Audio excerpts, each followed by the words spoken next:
Alléluia, Jesus, le Seigneur est bon, sa miséricorde durera toujours. Alléluia, Jesus. Dieu est bon, Dieu est grand, Dieu est puissant. Il est présent aujourd'hui dans ce lieu. Sa gloire est là. Les anges sont là et vous êtes tous là. Soyez le bienvenu. Et comme Jésus disait souvent avant de prêcher, et j'aime bien ces paroles, que ceux qui ont des oreilles pour entendre, qu'ils entendent. Et ces paroles,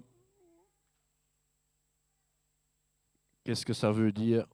Ça veut dire que ceux qui ont un cœur enseignable vont écouter, vont méditer les paroles que Dieu prononce. Les autres, ils vont avoir du mal. Jésus, il a dit,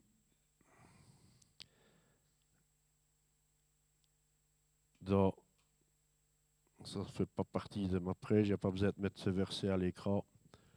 Dans Jean 6, 53, Jésus leur dit, en vérité, je vous le dis, si vous ne mangez la chair du Fils de l'homme et si vous ne buvez son sang, vous n'avez point la vie en vous-même.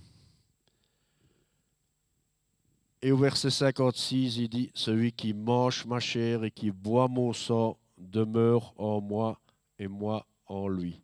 Si on mange sa chair, si on médite sa parole, si on mange sa parole, si sa parole est enracinée dans notre cœur et que nous buvons son sang qu'il a versé à la croix, qui nous purifie, qui nous change, qui nous transforme, qui nous amène dans la présence de Dieu, alors Jésus va habiter en nous et nous en lui. Et après qu'il ait dit ça, plusieurs de ses disciples, après avoir entendu dire ces paroles dures, qui peut l'écouter? Ceux qui ont un cœur enseignable pourront l'écouter. Les autres vont partir. Parce que dès ce moment-là, plusieurs de ses disciples se retirèrent et ils n'allaient plus avec lui. Si vous voulez savoir si vous êtes dans une église où on prêche pleinement, purement la parole de Dieu, écoutez les paroles, si elles sont dures à entendre, si elles viennent de la parole de Dieu, qu'elles sont dures à entendre, vous êtes au bon endroit.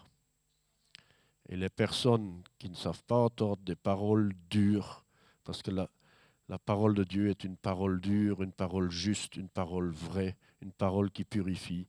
Si vous ne savez pas entendre ces paroles, vous allez partir.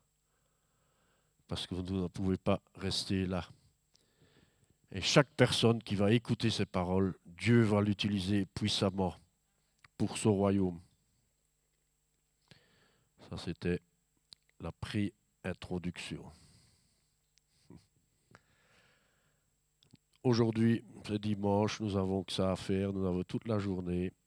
Elle est réservée au Seigneur, on ne va pas regarder l'heure, on s'en fiche complètement.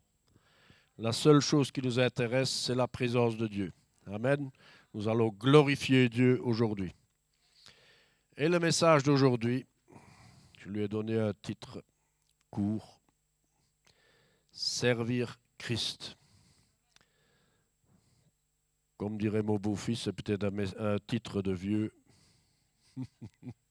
mais c'est un message actuel.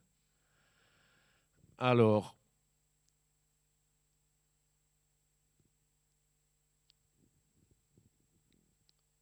premièrement,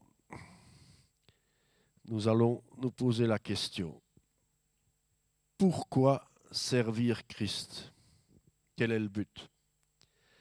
Alors, Éphésiens 2, versets 8 à 10, il dit « Car c'est par la grâce que vous êtes sauvés, par le moyen de la foi, et cela ne vient pas de vous, c'est le don de Dieu.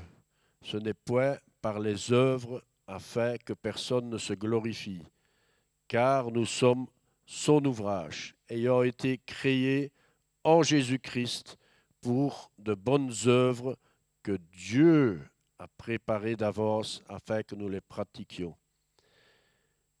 J'ai voulu prendre ça pour introduire mon message parce que dans ce monde, dans les religions, il y a beaucoup de gens qui font des bonnes œuvres. Ils veulent faire du bien aux autres. Mais ces œuvres-là, si elles ne sont pas motivées par l'amour de Dieu, si elles ne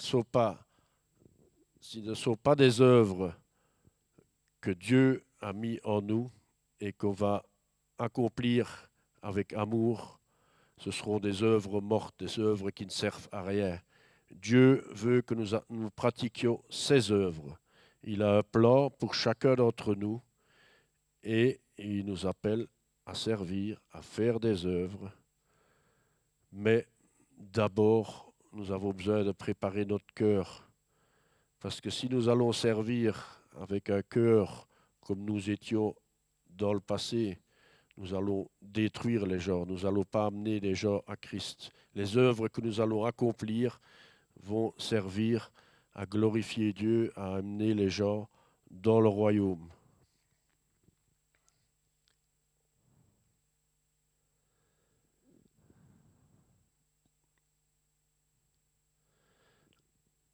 Alors,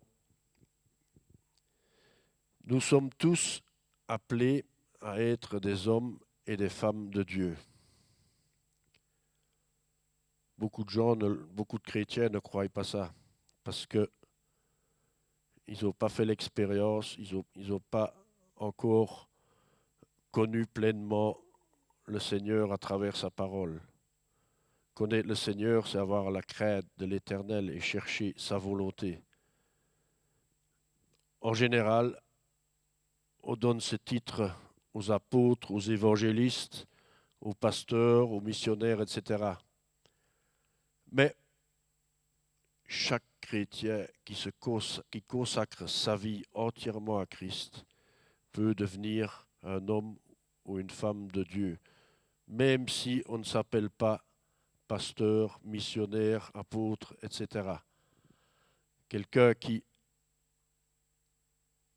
donne sa vie entièrement pour servir Christ devient un homme ou une femme de Dieu.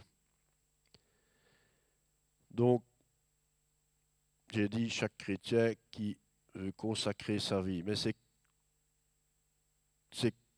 donc, qui peut être considéré comme consacré? Premièrement, c'est une personne qui engage sa vie à servir avec le caractère de Christ. Comment pouvons-nous avoir, parce qu'on va toujours revenir à la même chose, comment pouvons-nous avoir le caractère de Christ? En méditant sa parole. On revient toujours à la parole parce que Christ, c'est déjà la parole. Et pour avoir son caractère, on doit méditer sa parole. Dans Galates 5, 22, il nous dit, mais le fruit de l'esprit, c'est l'amour, la joie, la paix, la patience, la bonté, la bénignité,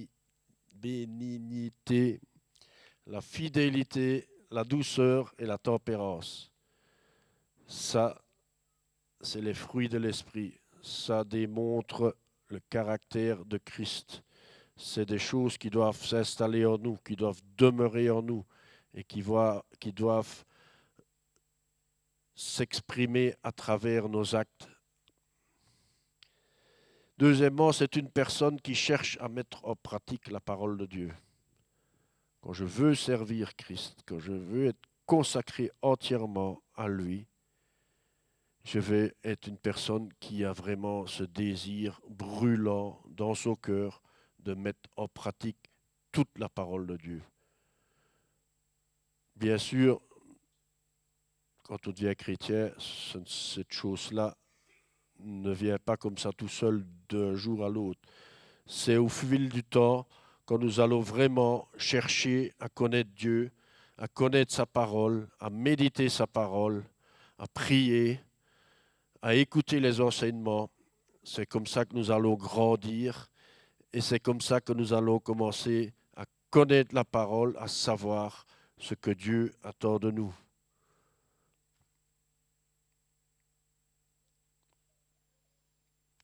Si par exemple, et c'est arrivé quelquefois, maintenant ça marche beaucoup mieux depuis que j'ai compris certaines choses. Avant, je proposais à ma femme des fois, quand elle avait beaucoup de choses à faire, de l'aider. Et j'allais l'aider et je faisais les choses. Je lui demandais qu'est-ce que je peux faire pour toi. Par exemple, elle me dire nettoie le sol. Ok, je commence à nettoyer le sol. Après, elle n'était pas contente et je comprenais rien. Je comprenais rien du tout. Elle me reprenait sévèrement et elle avait raison. Pourquoi? Pourquoi elle n'était pas contente? Pourtant, j'avais fait ce qu'elle m'avait demandé, mais je ne l'avais pas fait à sa manière. Je l'avais fait à ma manière. Et souvent, on veut servir Dieu à notre manière. Si je veux servir quelqu'un avec amour, je vais apprendre à le connaître. Si je ne connais pas la personne, je ne vais pas faire comme elle aime bien et je ne vais pas l'aider vraiment. Je vais faire les choses à ma manière. Si je vais par exemple aider quelqu'un pour un déménagement, je vais lui dire, ok, tu déménages samedi, ça va, je serai là. Et je ne pose pas plus de questions. Et la personne, elle a prévu de commencer son déménagement à midi. Mais moi, je trouve ça trop tard. Je me pointe chez la personne à 6 heures du matin. Je commence à la réveiller. Mais qu'est-ce qui va se passer? Ce n'était pas prévu. C'est la personne que je vais aider, c'est elle que je vais aider. Je ne vais pas pour moi, je vais pour elle. Souvent, on fait les choses pour nous-mêmes. Nous sommes très égoïstes. Nous sommes centrés sur nous-mêmes. Nous avons besoin de nous séparer de ces choses. Nous avons besoin de nous humilier, de vraiment chercher Dieu et nous humilier devant le Seigneur, devant la parole de Dieu et dire, Seigneur, qu'est-ce que tu veux que je fasse? Comment veux-tu que je te serve? Comment veux-tu que je fasse les choses? Que veux-tu que je fasse? Plus de, plus de toi et moins de moi dans ma vie. Le moi, il doit disparaître. Il doit, la seule chose qui doit rester, c'est Christ qui vit en moi. Comme le pasteur nous dit souvent, ce n'est plus moi qui vis, c'est Christ qui vit en moi. Je suis mort et maintenant je vis en lui. Et j'ai pris un exemple pour vous prouver que on n'a pas besoin d'être un apôtre, un pasteur ou qui que ce soit d'autre pour être un homme ou une femme de Dieu. J'ai pris l'exemple d'Étienne dans Actes 6, 3 à 5. Étienne, qui était le premier martyr de la première église. Et il dit, c'est pourquoi, frères, choisissez parmi vous 7 hommes de qui l'on rend un bon témoignage, des gens qui ont un bon témoignage, des gens de qui on ne peut pas dire qui parlent mal, qui agissent mal, des gens qui ont un bon témoignage, qui soient pleins du Saint-Esprit et de sagesse, pour pouvoir servir sans détruire les autres, sans détruire les gens, à l'exemple de Christ. J'ai besoin d'être rempli du Saint-Esprit. Parce que sinon, si par exemple, je vais accueillir les gens et que le Saint-Esprit n'habite pas en moi, il vaut plus vite sortir que ceux qui ne vont rentrer parce que je vais les accueillir. Peut-être la première fois, ils vont être bien reçus, mais une fois qu'ils vont commencer un petit peu à développer leur caractère, je vais agir mal envers eux et ils ne vont pas pouvoir rester ici. Et que nous chargerons de cet emploi. Et nous nous continuerons à nous appliquer à la prière et au ministère de la parole. Cette proposition plut à toute l'assemblée. Ils élurent Étienne, homme plein de foi et d'Esprit Saint. C'est un homme plein de foi et d'Esprit Saint. Philippe a été choisi, Procor, Nicanor, Timon, Parnéas et Nicolas, prosélyte d'Antioche. Donc toutes ces personnes ont été choisies. Pourquoi? J'aurais pu prendre n'importe qui, mais non, ils ont choisi ces personnes-là.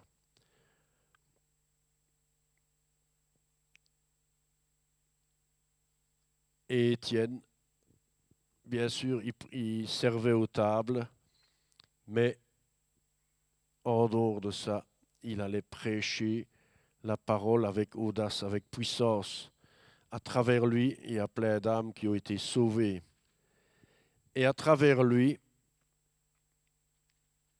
un des plus grands apôtres, qui est Paul, a été mis à part par Jésus.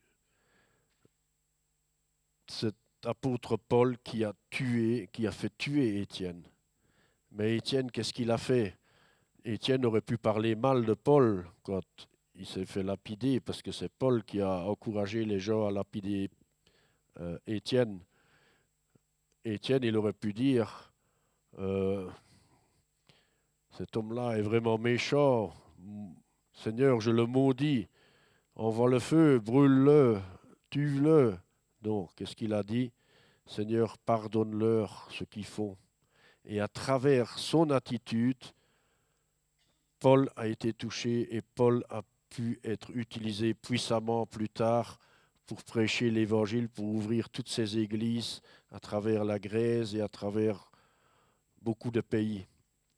Mais si Étienne n'avait pas eu cette attitude remplie du Saint-Esprit et cette attitude d'amour de Christ, cette chose ne serait jamais arrivée. Alors, deuxièmement, nous allons servir pour glorifier Christ. Souvent dans le monde, il y a des gens qui font des bonnes œuvres en espérant être glorifiés elles-mêmes, inconsciemment, quand on n'est pas rempli du Saint-Esprit, quand on ne connaît pas Dieu, quand on n'a pas la crainte de Dieu, on fait souvent les choses, et pour ça qu'on doit examiner notre cœur, on fait souvent les choses pour attendre quelque chose de glorieux pour nous, pour que les gens disent « Ah, toi, tu es quelqu'un de bien, toi, tu sers beaucoup, toi, tu es quelqu'un de magnifique. Dans le monde, tu vas servir les gens. Dans l'église, tu fais beaucoup de travail, c'est magnifique, tu es quelqu'un de bien. » Non, les gens doivent voir à travers ce que je fais que c'est pas pour moi que je fais les choses, mais que c'est pour Dieu, pour la gloire de Dieu. Et dans Jean 12, 23 à 26, il dit, Jésus leur répondit, l'heure est venue où le Fils de l'homme doit être glorifié. En vérité, je vous le dis, si le grain de blé qui est tombé en terre ne meurt, il reste seul. Mais s'il meurt, il porte beaucoup de fruits. Celui qui aime sa vie la perdra. Et celui qui est sa vie dans ce monde la conservera pour la vie éternelle. Si quelqu'un me sert, qu'il me suive. Et là où je suis, là aussi sera mon serviteur. Si quelqu'un me sert, le Père l'honorera. Pour servir Dieu, tout d'abord, je dois passer par la croix. Je dois mourir comme Jésus, je dois mourir avec Christ. Parce que tant que ma chair vit, je ne vais pas pouvoir donner ce service saint, agréable au Seigneur. Je vais vivre dans la chair, je vais avoir des réactions qui ne seront pas correctes. Parce que si je vais servir sans être mort à moi-même, je vais commencer à juger les gens que je vais servir. Je vais commencer à parler mal. Je vais commencer à détruire autour de moi. Je vais commencer à faire des dégâts. Et pour finir, c'est moi qui suis en danger d'abord. Parce que si je ne sers pas Christ en étant mort à moi-même, je vais me détruire moi-même. Pour finir, je vais être tellement répugnant que je vais quitter Dieu parce que je ne peux pas rester dans sa présence quand ma vie n'est pas pure, quand ma vie n'est pas sainte, quand ma vie ne glorifie pas Dieu. Mais si quelqu'un me sert, Dieu a dit, avec un cœur entier, un cœur humble, le Père l'honorera. Dieu va honorer cette personne, Dieu va élever cette personne et Dieu va pouvoir utiliser cette personne puissamment. Troisième point, comment servir? Comme j'ai déjà dit un peu plus tôt, si je veux servir quelqu'un, je vais me soumettre à sa volonté. Et dans le verset que nous allons voir, Jésus se soumet à la volonté de son Père malgré la souffrance qu'il va endurer. Dans Luc 22, 41, 42, il dit: Puis il s'éloigna d'eux à la distance d'environ un jet de pierre, et s'étant mis à genoux, il pria, disant: Père, si tu voulais éloigner de moi cette coupe, toutefois que ma, toutefois que ma volonté ne fasse pas, mais la tienne. Comme j'ai dit, plus de lui et moins de moi. Ta volonté et pas la mienne. Je vais vraiment vouloir faire toutes choses selon la volonté de Dieu, selon sa volonté, selon sa parole.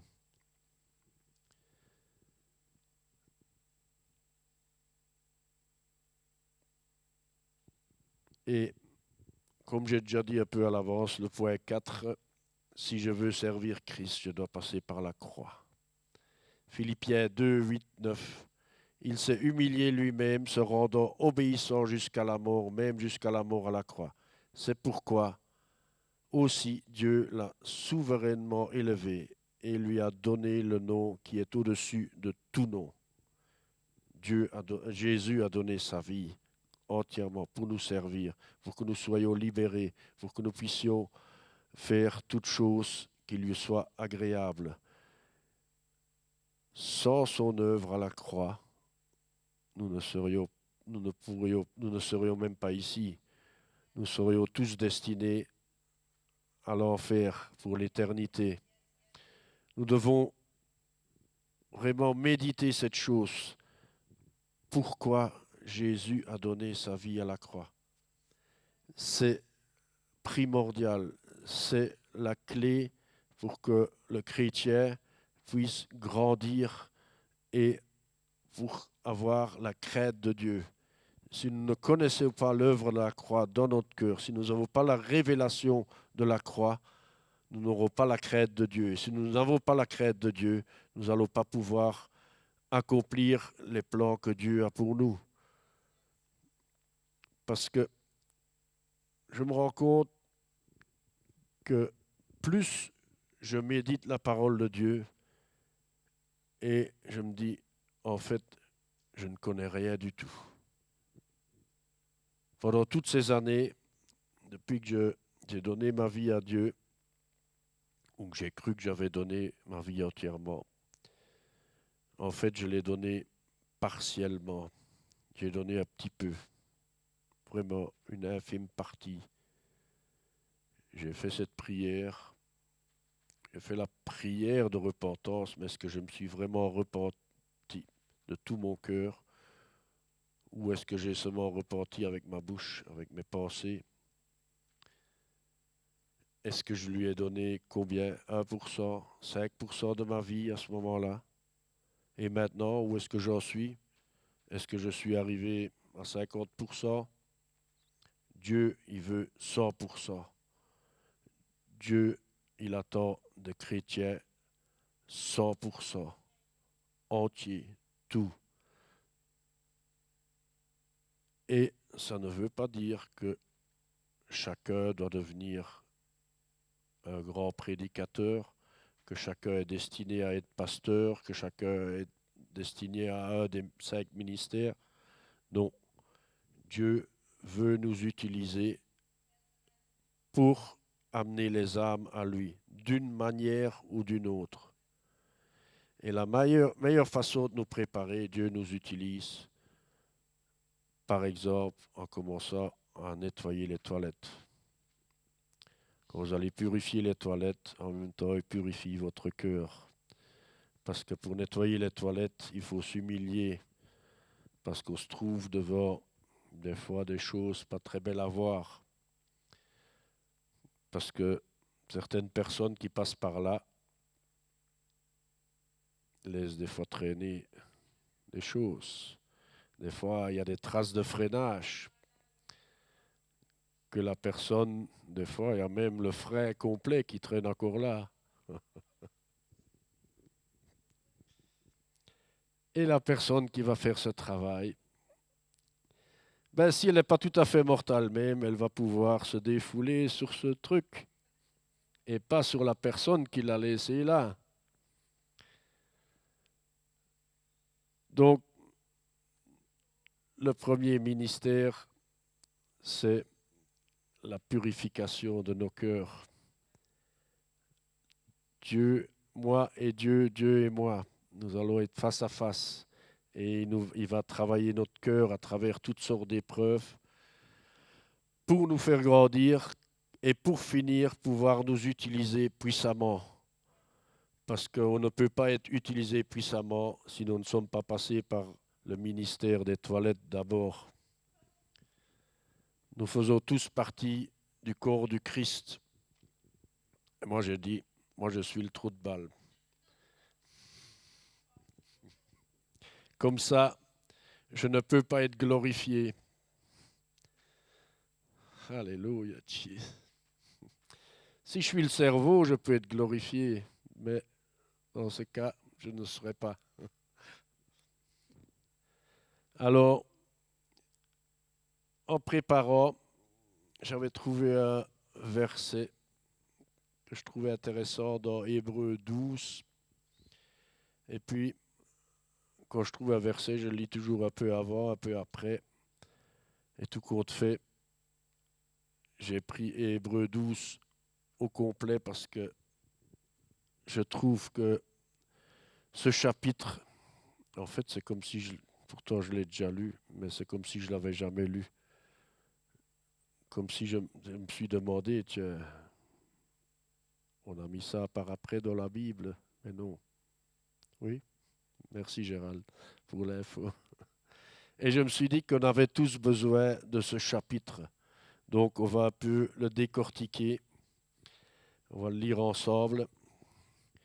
Nous donc aussi, puisque nous sommes environnés d'une si grande nuée de témoins, rejetons tout fardeau et le péché qui nous enveloppe si facilement, et courons avec persévérance dans la carrière qui nous est ouverte, ayant les regards sur Jésus, le chef et le consommateur de la foi, qui, en vue de la joie qui lui était réservée, a souffert à la croix, méprisé l'ignominie et s'est assis à la droite du trône de Dieu. Imaginez, vous êtes cloué sur la croix, tout nu, devant tout le monde, après avoir été flagellé, fouetté, jusqu'à ce que la chair, on voit vos os, le sang coule, une couronne d'épines sur la tête, et vous avez un grand sourire. Vous êtes joyeux, vous êtes heureux de faire cette chose, de subir cette chose, de souffrir comme ça. Vous êtes heureux. Mais comment est-ce qu'on peut être heureux en faisant cette chose? Parce qu'on voit au-delà, à travers la foi, on voit le résultat de nos prières. On voit le résultat de ce que nous faisons. Jésus voyait le résultat. Jésus voyait toute l'humanité sauvée à travers l'œuvre qu'il allait faire. Parce qu'il nous aime tellement, il a été joyeux, il a été heureux, il a été c'était un festin pour lui, malgré qu'il souffrait terriblement parce qu'il est allé là comme toi et moi, dans une chair humaine. Et je vous garantis, il a souffert beaucoup, beaucoup. Mais il voyait pas la souffrance, il voyait nos âmes sauvées. Son amour était tellement grand. Et quand nous allons vivre en lui, lui en nous, cet amour va devenir si grand que nous n'aurons plus de problème avec les gens qui vont parler contre nous, qui vont mal nous traiter. Nous allons avoir compassion de ces gens-là. Nous allons les aimer de tout notre cœur et nous allons pleurer, prier pour eux, pour que Dieu ait miséricorde et qu'il les sauve, qu'il les amène, qu'on puisse un jour arriver dans le ciel et être là tous ensemble avec ces gens. Nous allons prier pour nos ennemis. Souvent, quand on a des ennemis, on les maudit. On les maudit parce que c'est dur, quelqu'un qui vient tout le temps contre toi. Mais si tu as un ennemi, ça ne veut pas dire que tu dois tous les jours te mettre face à lui, d'aller près de lui. Ça veut dire pardonne-lui et prie pour lui, pour qu'il soit sauvé et pour qu'il se repente. Considérez en effet celui qui a supporté contre sa personne une telle opposition de la part des pécheurs, c'est nous les pécheurs, afin que vous ne vous lassiez point l'âme découragée. Jésus a donné sa vie pour les pécheurs que nous sommes. Et maintenant, nous pouvons nous tenir dans sa présence à travers son œuvre. Vous n'avez pas encore résisté jusqu'au sang en luttant contre le péché, et vous avez oublié l'exhortation qui vous est adressée comme à des fils. Mon fils, ne méprise pas le châtiment du Seigneur et ne perds pas courage lorsqu'il te reprend, car le Seigneur châtie celui qu'il aime et il frappe de la verge tous ceux qu'il reconnaît pour ses fils. Si nous voulons être des fils et des filles de Dieu, nous avons besoin de nous laisser corriger. Nous avons besoin de pouvoir entendre ces paroles qui sont dures à entendre. Nous allons rester là. Nous allons méditer ces paroles. Nous allons continuer à aimer malgré que ça fait mal. Même si nous allons pleurer, même si ça va nous faire souffrir beaucoup, nous allons continuer à recevoir le châtiment que nous avons besoin pour grandir. Supportez le châtiment comme des fils que Dieu vous traite, car quel est le fils qu'un père ne châtie pas? Mais si vous êtes exempt du châtiment auquel tous ont part, vous êtes donc des enfants illégitimes et non des fils. Si nous refusons la correction de Dieu, si nous refusons le châtiment, nous ne sommes pas ses enfants, nous sommes des enfants illégitimes. On peut appeler ça des bâtards. C'est comme ça. Et nous ne pouvons pas rester dans la présence de Dieu dans ce cas-là. D'ailleurs, puisque nos pères selon la chair nous ont châtiés et que nous les avons respectés, ne devons-nous pas bien plus forte raison nous soumettre au Père des esprits pour avoir la vie? Parce que pour que nous puissions avoir la vie éternelle, nous devons être acceptés par Dieu. Nous devons devenir des fils et des filles. Et c'est seulement à travers la correction que nous allons arriver là. Nos pères nous châtiaient pour peu de jours, comme ils le trouvaient bon. Mais Dieu nous châtie pour notre bien, afin que nous participions à sa sainteté. Dieu nous châtie pour nous purifier, pour nous amener à la sainteté. Il est vrai que tout châtiment semble d'abord un sujet de tristesse et non de joie, mais il produit plus tard pour ceux qui ont été ainsi exercés un fruit paisible de justice. Fortifiez donc vos mains languissantes et vos genoux affaiblis, et suivez avec vos pieds des voies droites, afin que ce qui est boiteux ne dévie pas, mais plutôt se raffermisse. Quand nous voyons souvent les petits-enfants, les parents qui ont les petits-enfants, des fois, tu dirais que, quand je les observe, tu dirais qu'ils demandent au papa, allez viens, donne-moi une bonne correction, j'ai envie. Je ne sais pas. Des fois, je leur dis, mais qu'est-ce que tu fais? Ah, fais ce qu'il te dit, obéis. Non. Mais après qu'ils ont eu leur bonne correction, tu les vois, ils ont été tristes pendant la correction, ils ont pleuré. Des fois, on les entend pleurer même plus ou moins fort. Mais tout de suite après, ils sont contents, ils sont heureux, ils sont dans la joie, ils sont revenus à eux-mêmes, ils sont libérés de cette chose mauvaise qui les animait. Et nous, c'est pareil. Quand nous allons nous laisser châtier par Dieu, il va nous rendre purs, nous libérer de toutes ces chaînes qui nous attachent au péché, qui nous attachent à l'ennemi, qui nous sommes attachés à l'ennemi, à ce monde. Il est vrai que tout châtiment.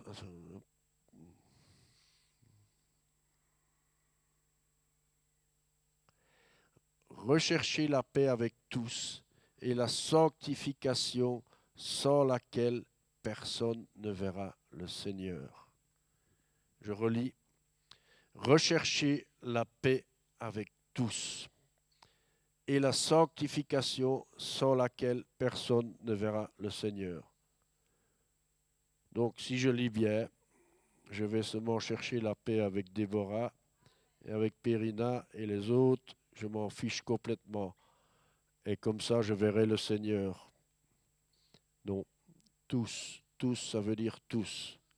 Tous, avec Stélie, avec Christine, même si elle me fait souffrir souvent, je vais quand même l'aimer. Donc, Christine est une femme extraordinaire. Et Jésus l'aime beaucoup. Et je lui ai dit tout à l'heure, elle est arrivée à l'âge où Moïse a commencé son ministère. Donc la vraie vie pour Christine commence maintenant. Alléluia. Donc, rechercher la paix avec tous. Et comme le pasteur dit en grec, tous, ça veut dire tous. Qu'ils soient gentils ou pas gentils, méchants, très méchants, horribles, violents, je vais faire la paix avec tous. Et je vais aimer de l'amour du Seigneur, parce que l'amour du Seigneur, il est inconditionnel. Il surpasse toute intelligence. Veillez à ce que nul ne se prive de la grâce de Dieu. Nous avons Dieu, à travers le sacrifice de Jésus, nous avons la grâce de Dieu qui nous donne la force d'aimer tout le monde, à ce qu'aucune racine d'amertume poussant des rejetons ne produise du trouble. Si nous ne pardonnons, si nous n'aimons pas chaque personne, il va y avoir des racines d'amertume qui vont s'installer en nous. On ne s'en rend pas compte tout de suite, mais si tout d'un coup vient dans mes pensées, ah oui, Périna, elle avait dit ci, elle avait agi comme ça, si je ne vais pas très vite aller devant Dieu, Seigneur, aide-moi à pardonner ce qu'elle a dit, ce qu'elle a fait. Tout doucement, cette chose va prendre racine dans mon cœur. Et cette racine de non-pardon va grandir et va devenir de l'amertume jusqu'à devenir de la haine. Et c'est comme ça que je vais finir par la tuer, pas spécialement avec un revolver, mais je peux la tuer à travers mon attitude, à travers mes paroles. Quand je vais commencer à prononcer des mauvaises paroles sur elle, quand je vais commencer à parler autour de moi, oui, Pierina, elle a fait ci, elle a fait ça, je vais parler mal d'elle, et il y a des gens qui vont recevoir ça dans leur cœur. Du coup, je vais avoir tout un groupe de personnes qui vont être contre elle et qui vont m'aider à la détruire, à la démolir. C'est comme ça qu'il y a des gens qui peuvent aller jusqu'au suicide. Et donc, sans avoir pris un objet pour la tuer, je l'ai quand même tuée. Et vous savez, si on devait mettre tous les assassins de ce style en prison, on serait à peu près tous dedans. Souvent, bien sûr, un criminel, un assassin qui va en prison, c'est normal. On doit être puni pour les actes que nous commettons. Mais quel est le, quel est le plus pire? Celui qui a pris un fusil, qui a tué quelqu'un, ou celui qui, avec sa bouche, a tué quelqu'un? Devant Dieu, devant Dieu, c'est le même résultat. Nous sommes tous des assassins, des meurtriers. Et la parole de Dieu dit, connaissez la parole, c'est très important, parce que je vois que seule la révélation de la parole de Dieu change nos cœurs et nous amène dans la crainte de Dieu. Et c'est seulement comme ça que je vais pouvoir avancer. Alléluia.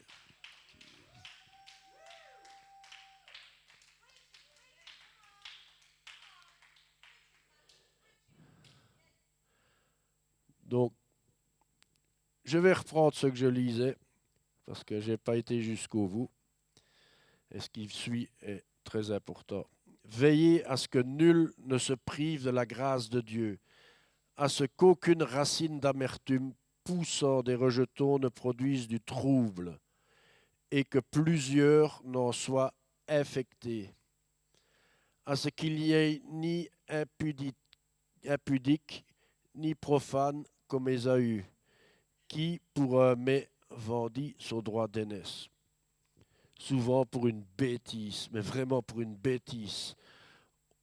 On va parler contre une personne, on va mal agir envers une personne pour un petit truc qui qu'on n'a pas aimé. Il va grandir une grande chose qui devient de la haine et qui va nous empêcher de rester dans la présence de Dieu. Vous savez que plus tard, voulant obtenir la bénédiction, il fut rejeté, quoiqu'il la sollicitât avec larmes, car son repentir ne put avoir aucun effet. Ésaü, il a regretté d'avoir vendu son droit d'aînesse pour un plat, pour un plat de nourriture, pour des lentilles. Il y en a qui raffolent de ça, hein. Par exemple, Tamara, elle n'est pas normale, mais elle aime les lentilles, c'est bien. Mais si Dieu a créé les lentilles, c'est que c'est bon pour nous. Mais la parole de Dieu, la repentance, le salut est beaucoup meilleur qu'un plat de lentilles. Alléluia, Jesus.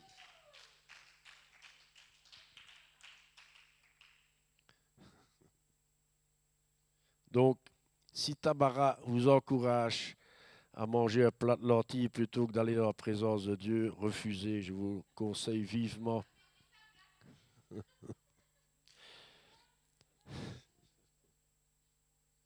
Bon, il faut que je boive un petit coup. Après toutes ces bêtises.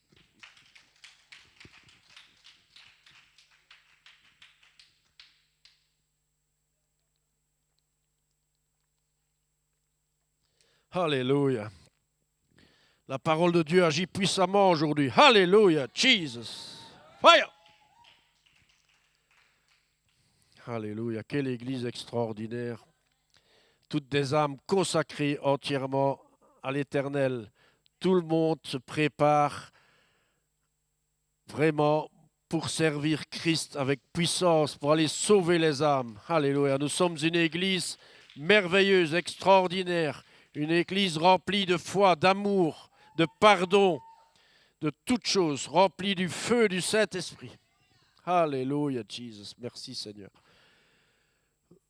Vous ne vous êtes pas approché d'une montagne qu'on pouvait toucher et qui était embrasée par le feu, ni de la nuée, ni des ténèbres, ni de la tempête, ni du ressentiment de la trompette, ni du bruit des paroles telles que ceux qui l'entendirent demandèrent qu'il ne leur en fût adressé aucune de plus, car ils ne supportaient pas cette déclaration.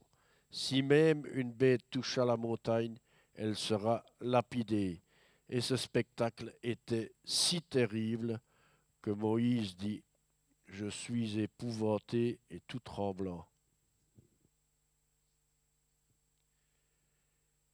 Quand nous rejetons la parole, quand nous ne purifions pas nos cœurs, nous n'allons pas pouvoir nous tenir dans la présence de Dieu. Comme j'ai dit ce matin avant de commencer la réunion, j'avais médité sur ce chant où il dit, où on chante, que le poids de ta gloire vienne sur moi. Et je disais que nous sommes inconscients parce que nous chantons, nous parlons, nous déclarons ces paroles sans savoir ce que nous disons. Et j'ai dit, imaginez si la gloire, le poids de la gloire, si Dieu nous donne ce que nous demandons, parce que nous demandons le poids de sa gloire. Imaginez que le poids de la gloire de Dieu vient ici, comme il est arrivé là, parce que le peuple se plaignait, parce qu'il n'y avait que Moïse qui pouvait parler à Dieu, et pas eux. Ils étaient jaloux. Et quelque part, ils étaient incrédules parce qu'ils croyaient que Moïse baratinait, qu'il racontait que ça venait de lui et pas de Dieu. J'imagine que c'était comme ça. C'est pas écrit comme ça dans la Bible, mais j'imagine que c'était comme ça. Alors Moïse a dit OK. Et il a prié, il a demandé à Dieu. La gloire de Dieu est descendue et Dieu a commencé à parler au peuple. Ils sont tous tombés à terre, ils ont été épouvantés. Même Moïse a été épouvanté tellement la puissance, la gloire de Dieu est venue. Et, et là, ils ont compris que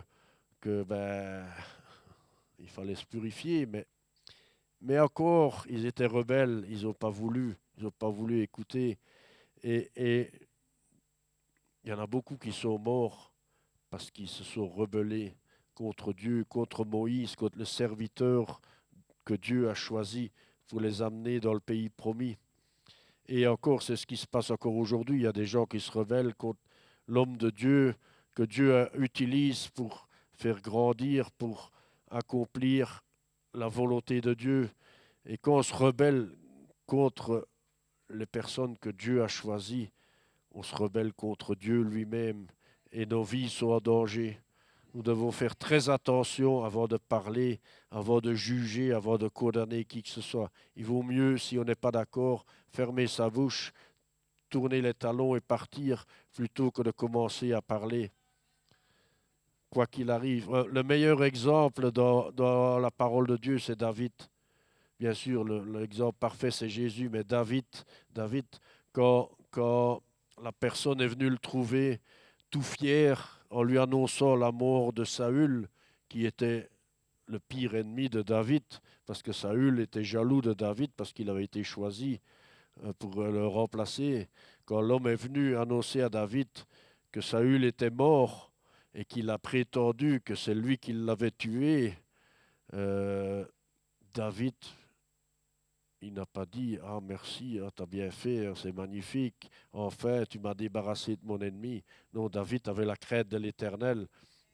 Il avait la crainte parce qu'il savait que Saül, même s'il était contre lui, même s'il voulait le tuer, Saül avait été choisi par Dieu pour être le roi d'Israël et il n'avait pas le droit d'aller contre. Bien sûr, il s'en est éloigné, mais il n'a jamais eu une mauvaise parole contre Saül. Jamais. Même s'il voulait le tuer. Et nous, qu'est-ce que nous faisons aujourd'hui? Combien de fois nous venons contre des personnes qui sont utilisés par Dieu pour annoncer sa parole, pour nous faire grandir, pour nous enseigner. Vous savez, quand des fois on peut... Imaginez maintenant, euh, un jour vous êtes appelé ici et Dieu vous donne une parole dure à dire, à entendre, que vous devez donner, que vous devez dire aux gens. Vous allez réfléchir parce que vous savez très bien, parce qu'avant vous étiez là. Et quand une parole dure venait, et quand on n'était pas encore bien enraciné, quand on n'était pas encore bien rempli de la crainte de Dieu, ben ces paroles dures, on avait du mal à les entendre. Et on pouvait se dire, oui, qu'est-ce qu'il me veut, ou qu'est-ce qu'elle veut, cette personne avec le micro? Est-ce que c'est vraiment Dieu qui lui parle? Est-ce que c'est vraiment le cas? Ou parce qu'elle est là, hein, elle a une position un peu plus élevée, elle se permet de parler comme ça, soi-disant que c'est Dieu qui lui parle, un peu comme Moïse était utilisé pour parler au peuple, il était traité de la même manière, rien n'a changé. Il n'y a que nous qui pouvons changer quand on va se soumettre à la parole de Dieu, quand on va écouter la parole de Dieu. Vous voyez, comme vendredi, Déborah, elle a eu une parole. Qui d'autre avait un micro vendredi, à part elle? On peut dire, oui, sa parole vient d'elle parce que elle veut faire l'intelligente, elle veut être mieux que les autres. Non. Avant de dire quoi que ce soit, on va demander à Dieu, je vais mettre devant Dieu, je vais mettre à genoux, Seigneur, cette parole qu'elle a donnée, est-ce qu'elle vient de toi? Si je ne suis pas tout à fait d'accord, si je crois que peut-être que ça vient de elle, et je vais demander à Dieu, je ne vais pas commencer directement à la juger, à la critiquer. Et je peux vous affirmer, je l'ai dit vendredi, la parole qu'elle a dit. Vous demandez à ma femme, j'ai eu les mêmes paroles quelques heures plus tôt avant de venir à l'église. J'ai eu les mêmes paroles et j'ai dit à ma femme, fin de réunion, je vais parler, je vais annoncer cette parole. Mais Dieu a fait différemment et c'est lui qui dirige les choses. Il a utilisé Déborah et j'ai bien voulu confirmer que c'était bien Dieu qui parlait parce que pour ne pas qu'il y ait des confusions et des gens qui puissent penser que ça vient de elle. On va continuer, je me suis un petit peu éloigné, mais pas trop quand même, puisque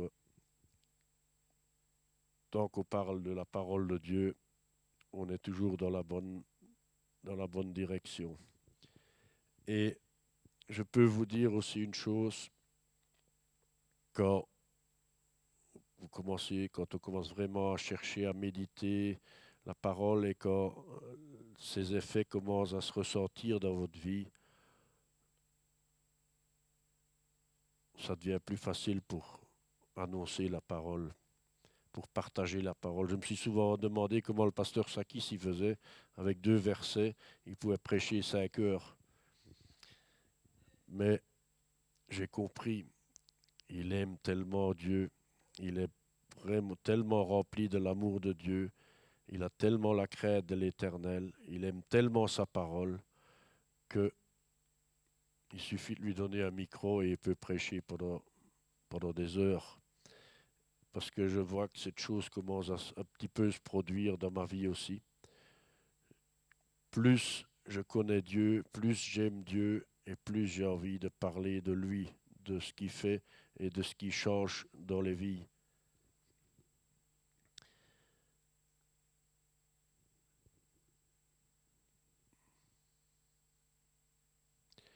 Mais vous vous êtes approchés de la montagne de Sion, de la cité du Dieu vivant, la Jérusalem céleste, des myriades qui forment le cœur des anges, de l'assemblée des premiers-nés inscrits dans les cieux, du juge qui est le Dieu de tous, des esprits des justes parvenus à la perfection, de Jésus qui est le médiateur de la nouvelle alliance, et du sang de l'aspersion qui parle mieux que celui d'Abel. nous avons Jésus, encore une fois, qui est là, en nous, pour nous guider, pour nous faire avancer à travers la nouvelle alliance que nous avons à travers son sang, qui nous permet de nous tenir devant Dieu. Gardez-vous de refuser d'entendre celui qui parle. Gardez-vous de refuser d'entendre celui qui parle, car si ceux-là n'ont pas échappé, qui refusèrent d'entendre celui qui publiait les oracles sur la terre, combien moins échapperons-nous si nous nous détournons de celui qui parle du haut des cieux, lui dont la voix alors ébranla la terre, et qui maintenant a fait cette promesse. Une fois encore, j'ébranlerai non seulement la terre, mais aussi le ciel. Je ne sais pas pour vous, mais je trouve que ces derniers temps, il y a une atmosphère de changement, de grands changements qui s'annoncent. Et je suis convaincu que Dieu a déjà commencé à ébranler la terre et le ciel. Dieu est en train de secouer parce que le péché abonde, mais la grâce surabonde. Et Dieu va agir puissamment. Quand ne soyons pas orgueilleux comme Jonas, parce que quand le péché abondait à Ninive, Dieu a pris son prophète, un prophète qui annonçait, qui était bien vu, qui annonçait la parole de Dieu en Israël. Mais Ninive étaient des grands ennemis, c'était des sauvages, c'était des gens qui commettaient beaucoup d'abominations devant Dieu. Et quand Dieu a dit à Jonas d'aller à Ninive prêcher la repentance, comme nous devons prêcher la repentance dans ce monde, eh bien il a refusé, il a fichu le camp, il a été se cacher, il ne voulait pas. Pourquoi? Parce qu'il avait de l'amertume dans son cœur, il avait la haine envers ces gens-là. Il ne voulait pas que ces gens-là soient sauvés, il voulait qu'ils meurent tous. Mais où était son cœur? Est-ce que son cœur était vraiment droit devant Dieu? Non. Après, il s'est retrouvé dans le poisson pendant 3 jours pour qu'il puisse un petit peu réfléchir et se repentir, se remettre en question. Dieu a été bon avec lui, il a été miséricordieux parce qu'il aurait pu le tuer, parce qu'il a désobéi à Dieu. Ensuite, il a été prêché. Et les gens de Ninive se sont repentis à la prédication de Jonas. Et Dieu, parce qu'il est miséricordieux, ne les a pas exterminés, parce qu'il avait prévu de les exterminer. Vous voyez à quel point Dieu est bon avec nous. Dieu nous aime tellement qu'il a donné son Fils sur la croix pour que nous puissions être sauvés, pour ne pas que nous allions éternellement dans l'enfer. Ces mots, une fois encore, indiquent le changement des choses ébranlées comme étant faites pour un temps, afin que les choses inébranlables subsistent. C'est pourquoi, recevant un royaume inébranlable, montrons-nous reconnaissants en rendant à Dieu un culte qui lui soit agréable, avec piété et avec crainte, car notre Dieu est aussi un feu dévorant. Nous avons besoin d'avoir la crainte de Dieu. Quand on voit dans Actes Anania et Saphira, ils n'ont pas commis un grand péché. Ils ont juste caché la vérité. Ils ont fait croire que l'argent du champ qu'ils ont vendu, ils ont tout donné. Ils n'étaient pas obligés de tout donner. Ils étaient obligés de donner rien du tout. Ils n'auraient rien donné du tout, c'était bon. Ils auraient dit à Pierre, voilà, nous avons vendu un champ, mais nous voulons garder l'argent pour nous. C'était pas grave. Il ne se serait rien passé. Mais ils ont voulu être bien vus par les hommes. Mais Dieu, il voit notre cœur. Les hommes, ils voient l'apparence. Si vous venez avec 500 euros dans les mains, vous les mettez dans le panier, ici, bien visible de tous, on va dire, waouh, il est généreux, celui-là, il est généreux. Mais avec quel cœur vous avez donné cet argent? Est-ce que c'était pour que tout le monde le voie, pour être bien vu, pour que le pasteur te dise, viens, mets-toi là devant, t'es quelqu'un de bien? Non. Dieu regarde au cœur. Et vous voyez, Anania et Saphira, ils ont menti. Ils ont fait croire qu'ils ont tout donné, mais ils ont seulement donné la moitié. Et le feu dévorant de Dieu les a tués sur le coup. Bien vu, Tamara. Sur le coup. Ils sont morts instantanément. Un et puis l'autre. Et ils ont été enterrés. Et ces choses, on doit bien être prudent parce que ces choses, un jour, pourraient nous arriver. Dieu est patient. Dieu cherche qui veut le servir, qui va dire, me voici, envoie-moi. Mais pour ça, nous avons besoin d'avoir un cœur pur. Et quand la gloire de Dieu va se manifester dans ce monde, je pense que des choses comme avec Anania et Saphira risquent de se produire. Si tu veux être comme ça, il vaut mieux pas te présenter devant Dieu. Reste dans le monde, parce que devant Dieu, ces choses-là ne sont pas permises.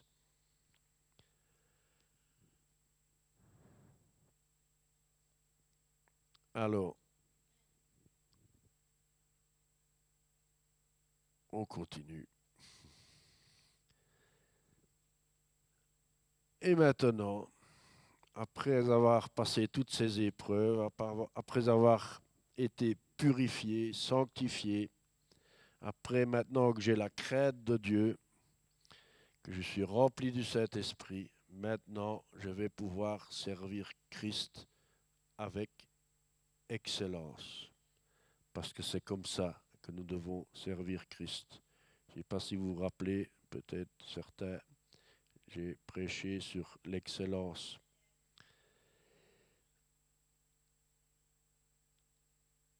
C'est bien, je suis content, comme ça je n'ai pas prêché pour rien. Ne fût-ce qu'une personne, c'est déjà très bien, mais toutes les personnes, c'est parfait. Servir Christ avec excellence, c'est offrir le meilleur de soi-même dans chaque tâche, grande ou petite, motivé par l'amour pour Dieu et pour les autres. Cette démarche qui reflète le caractère de Christ et qui transforme notre travail quotidien en un véritable acte d'adoration. Quand nous allons avoir la crainte de Dieu remplie du Saint-Esprit, que nous allons faire chaque chose, de la plus petite à la plus grande, avec amour, avec crainte, toutes ces choses vont être un acte d'adoration pour Dieu. C'est comme si on adorait Dieu. C'est comme quand on vient louer le Seigneur et qu'on chante, qu'on lui donne toute la gloire. Ce sera la même adoration. Toute chose que je vais faire pour le Seigneur. Colossiens 3, 23. Tout ce que vous faites, faites-le de bon cœur, comme pour le Seigneur et non pour les hommes. Quoi que vous fassiez, ne faites pas les choses pour un homme. Si vous voulez aider quelqu'un, si vous voulez servir quelqu'un, Seigneur, je vais aider cette personne, je vais servir cette personne pour toi, parce que je veux te plaire à toi, pas plaire à la personne. Parce que si je veux plaire à la personne, ça ne va pas durer longtemps. Ça ne va pas durer longtemps, je vais commencer à mal agir, je vais commencer à mal parler. Ça ne va pas être facile d'aider Michel parce qu'il est très exigeant. Et il a raison. Alléluia. Bientôt, Michel va nous servir tous en partageant la parole. Alléluia. Et Seigneur, tu as entendu les paroles de Michel. Il est prêt à aller nettoyer les toilettes pour commencer parce qu'il a décidé de vouloir purifier son cœur. Merci Jésus pour Michel, cet grand homme de Dieu. Alors, pour servir Christ, je vais utiliser les dons que Dieu m'a donnés. Dieu nous a tous donné des dons. Pas un don, mais des dons. Chaque personne que nous le croyons, parce que souvent l'ennemi nous fait croire, oui, mais toi, t'es beau à rien. Nous avons tous, sans exception, des dons. Jordan, il a des dons. Et il va les mettre au service du Seigneur. Léa a des dons. Liana a des dons. Chaque personne a des dons et Dieu veut qu'on les utilise, qu'on les mette à son service, à la maison, au travail et dans l'église. Dans l'église où nous sommes, nous avons besoin de mettre les dons que Dieu nous a donnés au service de cette église, au service de Dieu. Romains 12, 6, 8. Puisque nous avons des dons différents, on a tous des dons différents, selon la grâce qui nous a été accordée, que celui qui a le don de prophétie l'exerce, selon l'analogie de la foi, que celui qui est appelé au ministère s'attache à son ministère, que celui qui enseigne s'attache à son enseignement, et celui qui exhorte à l'exhortation, que celui qui donne le fasse avec libéralité, que celui qui préside le fasse avec zèle, que celui qui pratique la miséricorde le fasse avec joie. Donc là, Dieu nous appelle à faire toutes choses avec amour, à utiliser nos dons pour servir, pour le servir. Alors nous approchons tout doucement de la fin. Amen.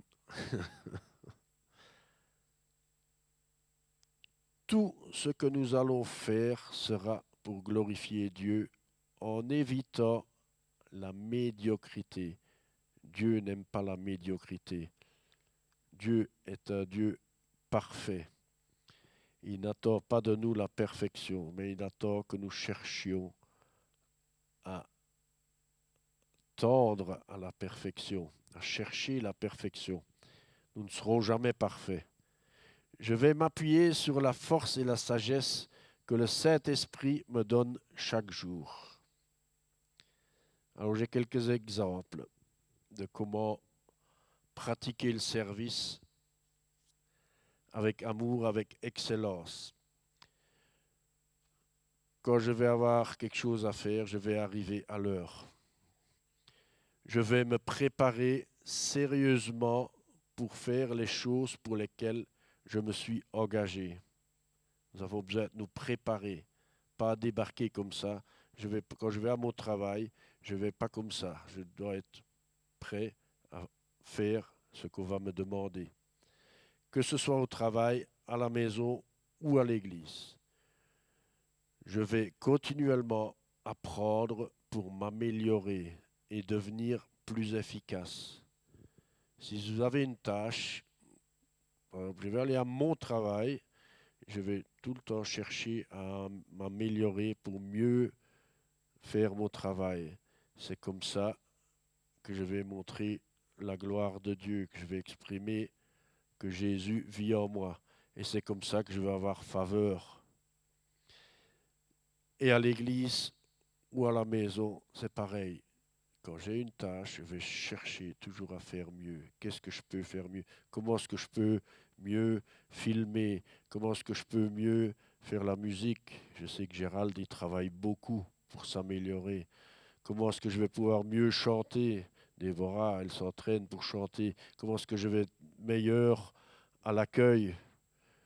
Je vais purifier mon cœur pour plus aimer les gens, pour mieux les accueillir. Comment est-ce que je vais m'améliorer à la sono? Je vais aller voir sur Internet, on peut trouver des cours, comment mieux régler les appareils, comment mieux utiliser un ordinateur, toutes ces choses. Comment est-ce que je vais m'améliorer pour comment nettoyer l'église? Je vais me renseigner, je vais demander à Albert qui est responsable, qu'est-ce que je peux faire, comment est-ce que je peux faire mieux encore que ce que je fais. Et je vais prendre le temps de le faire correctement.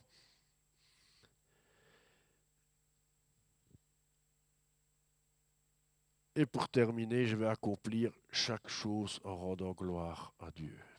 Je vais dire merci Seigneur parce que tu m'as donné cette chose à faire, que tu m'utilises pour ces petites choses. Et quand nous allons agir comme ça, Dieu un jour va pouvoir nous utiliser pour de grandes choses. Il va nous utiliser pour aller dans la ville, pour exprimer son amour et pour attirer les âmes à lui. Dans Colossiens 3,17, il dit et quoi que vous fassiez en parole ou en œuvre, faites tout au nom du Seigneur Jésus, en rendant par lui des actions de grâce à Dieu le Père. Tout ce que nous allons le faire au nom du Seigneur Jésus.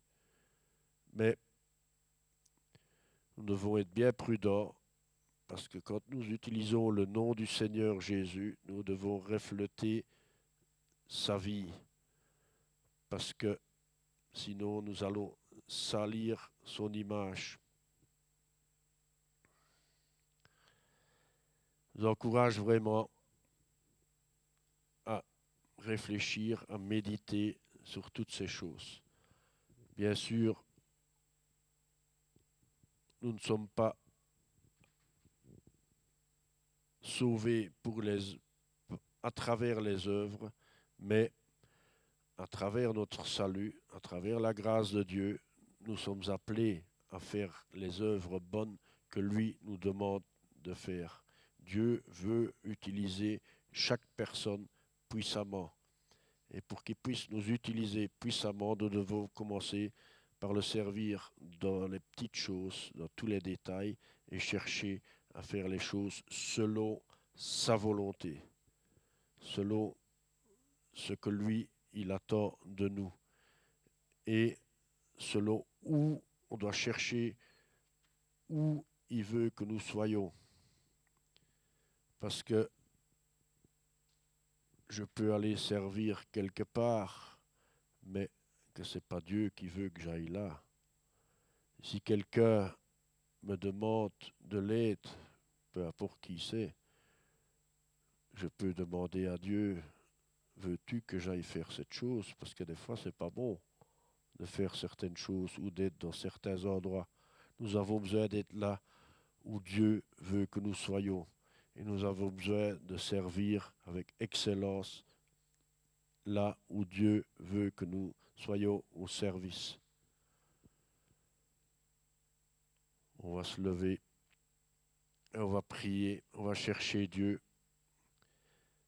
pour qu'il nous montre ce qu'il attend de nous et pour que nous puissions nous préparer à le servir puissamment pour que le réveil arrive. Mais pour que le réveil arrive dans l'Église, il doit d'abord arriver dans nos vies, dans nos cœurs.